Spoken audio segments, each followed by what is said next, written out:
Amerikada o'xshash bo'lmagan universitetlarda Sharq Turkiston da'vosi tonishtirildi.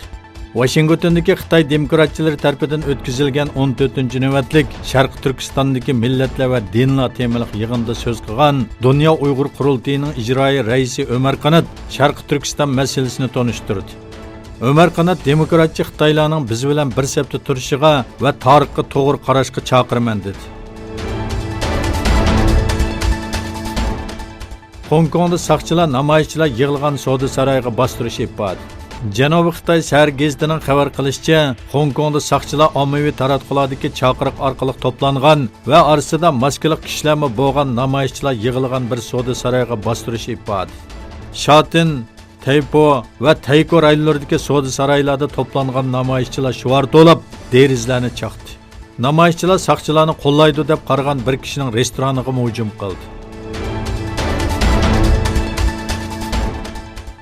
Gretsiyada tutilib Turkiyaga majburiy qaytarib etilgan 252 nafar qonunsiz ko'chman qo'lga tushirildi. Aytilishicha, Gretsiyaga kirgan ko'chmanlar chegara qismlari tomonidan xalqaro kelishimlarga xilof holda Marij daryosi orqali majburiy holda Turkiyaga avatilgan. Turkiya chegara qismlari va jandarma qismlari Kapkola chegara eg'izi atrofida bu 252 kishini qo'lga tushirdi. Qonunsiz ko'chmanlar Gretsiya chegara qismlarining o'zlariga hujum qilganligini bildirdi.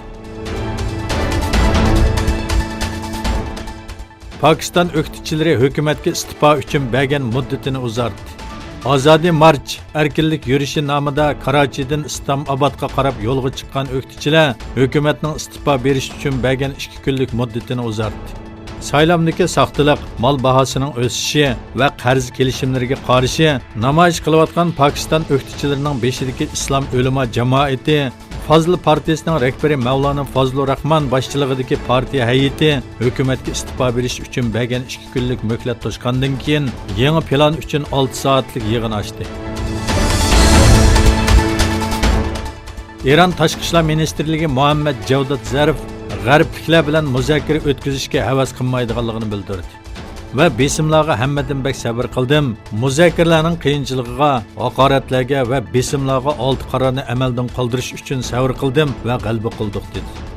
Zarf Amerika bilan muzokara qilishni xohlamaydiganligini, lekin Birlashgan Davlatlar Tashkiloti Xavfsizlik Kengashining Eronga qarshi 6 turli qarorini 5 doimiy a'zoning ma'qulligi bilan amaldan qoldira oladiganligini bildirdi. O Washington doiralariga ishonsa, 150 betlik kelishim tuzishga majbur bo'lmaydiganligini aytdi. Xitoy bosh ministri Li Keqiang Xitoyning Janubiy Xitoy dengizida uzun muddatli tinchlik va muqimlikni qo'g'dash uchun Sharqiy Janubiy Osiyo davlatlari bilan birlikda tirishchanlik ko'rsatishga tayyor ekanligini bildirdi. Taylandning poytaxti Bangkokda o'tkazilgan 22-navbatli Xitoy Sharqiy Janubiy Osiyo allari rahbarlari yig'iniga qatnashgan Li Keqiang Janubiy Xitoy dengizi muzokaralariga aloqador harakat prinsiplari haqida bayonot e'lon qildi.